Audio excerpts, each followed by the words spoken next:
Ok ladies, j'espère que vous passez une excellente semaine. De mon côté, ça va très bien. En tout cas, n'oublie pas de prendre un café, un thé, de te poser devant la vidéo.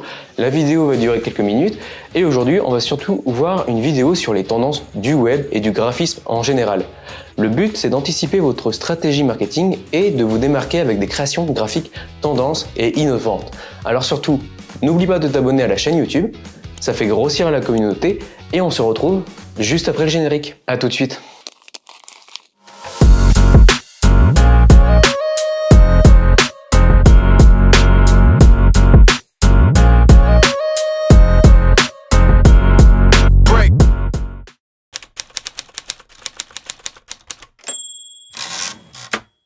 En 2021, on a vu une grosse tendance qui est le glassmorphisme, sur laquelle les designers se ruent pour créer de nouvelles interfaces plus créatives les unes que les autres.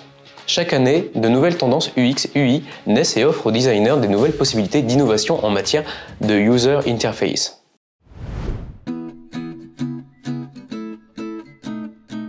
Le psychédélisme et l'espace des années 90 revient. Non mais vraiment ? Là, je suis vraiment obligé d'intervenir. Alors, c'est pas psychédélisme, c'est psychédélique. Alors, à chaque fois, on peut retrouver une erreur juste après avoir fait le montage. Essayez de les compter, pourquoi pas, ça peut être un petit jeu pour vous. Comptez le nombre de fois que cette tub majuscule avec un grand T va sortir le mot psychédélisme, donc c'est psychédélique ou psychédélisme.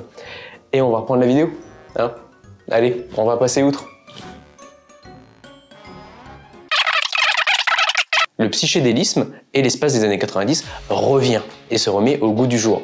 L'année dernière, le psychédélisme des années 60 a fait son retour dans le design graphique par le biais de l'évasion attirant le public dans des mondes denses et colorés. Aujourd'hui, en 2023, la tendance poursuit cet élan vers l'infini et au-delà, mais cette fois à travers le psychédélisme spatial des années 90. Si le psychédélisme s'inspire souvent de la nature, pensez aux nuages par exemple multicolores et aux champignons fondant dans de nombreuses compositions, ce type en tout cas de psychédélisme spatial consiste à marier le futur et le passé. On peut le dire, il fait surtout appel à des techniques rétro des années 90 comme les motifs du Memphis Design, les styles des dessins animés du samedi matin. Avec ces illustrations lumineuses et imaginatives, les designers de 2023 envisagent l'avenir technologie avec optimisme.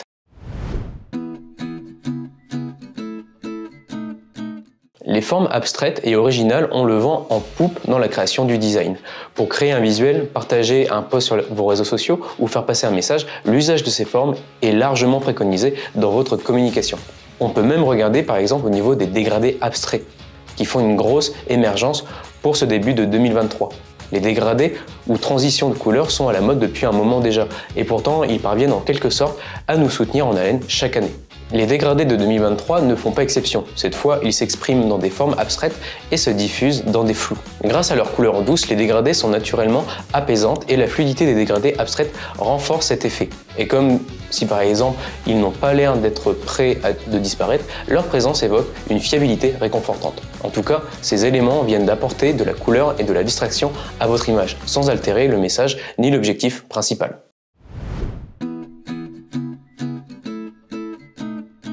Qu'est-ce que l'on peut dire sur l'art généré par l'intelligence artificielle ? En 2022, avec le lancement de DALL-E, ce générateur d'images par intelligence artificielle, on peut dire que l'IA a fait parler d'elle en 2022 et que ce n'est pas terminé. Ces créations prennent d'assaut les médias sociaux et influenceront ces solutions de design telles que Microsoft, Shutterstock et autres plateformes. On peut même le dire qu'avec le prochain lancement de GPT-4, il faut s'attendre qu'après plusieurs années à ce que le potentiel des designs issus de l'intelligence artificielle évolue encore davantage pour 2023.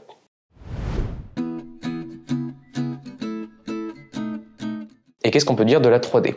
Les évolutions technologiques ont beaucoup facilité et fait avancer la création. Des typos aux personnages 3D, en passant par la création de démos, les éléments en 3 dimensions répondent clairement aux attentes des clients qui apprécient l'animation, l'originalité. On a beaucoup plus d'immersion aujourd'hui. Est-ce que vous avez une idée sur les visuels inclusifs ?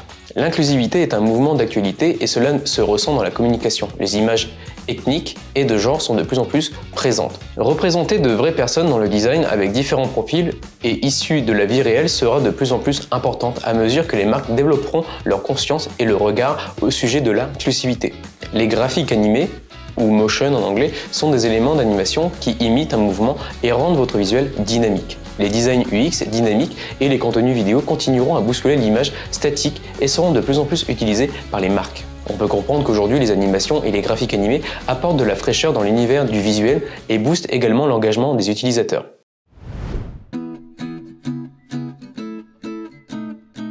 Qu'est-ce que l'on peut dire sur le maximalisme surréaliste?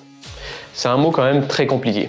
En tout cas, ça met en lumière que le chaos d'après la pandémie a laissé place à des images moins conventionnelles qui repoussent les limites, offrent une narration visuelle plus poussée et originale. Fini donc les créations trop minimalistes ou ancrées dans le quotidien pour 2023. Une grosse tendance aussi qui peut émerger, ce sont les illustrations rétro-colorées. La tendance des visuels vintage des années 90 poursuit sa route en 2023. Au programme de la nostalgie et du fun, les couleurs vives et des images idylliques intégrées dans les visuels, les affiches et les packagings de produits seront présents.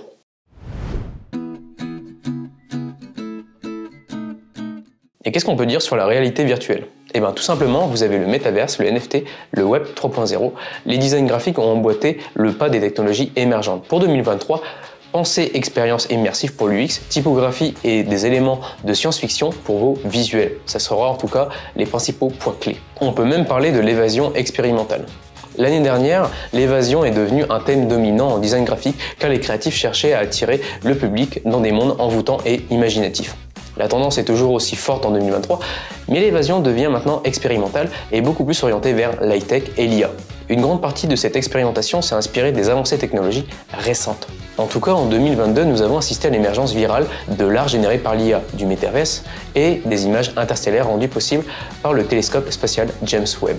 Il en résulte des compositions exploratoires qui ressemblent à des fenêtres sur la psyché numérique. Et ce terme, en tout cas, sera à retenir parce que je pense qu'on va pouvoir l'utiliser dans l'année. Cette année, les designers nous entraînent plus loin que jamais dans l'inconnu artistique. En tout cas, tous ces éléments ont laissé leur empreinte sur l'industrie du design. Les designers s'inspirent de toutes ces expériences technologiques et les fusionnent avec leur propre expertise créative, leur propre patte. Alors de votre côté, est-ce que vous êtes prêts justement en termes de tendance pour 2023 ?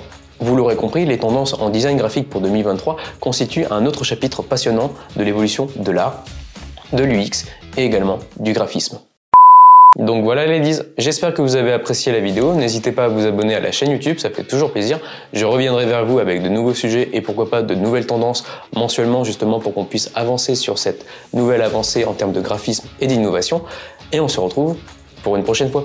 Au fait, n'oublie pas de t'abonner à la chaîne YouTube, ça fait toujours plaisir, ça fait grossir la communauté et n'oublie pas, la créativité c'est l'intelligence qui s'amuse, alors surtout, tout ce que tu entreprends dans ta vie privée ou même pro, amuse-toi. Ciao!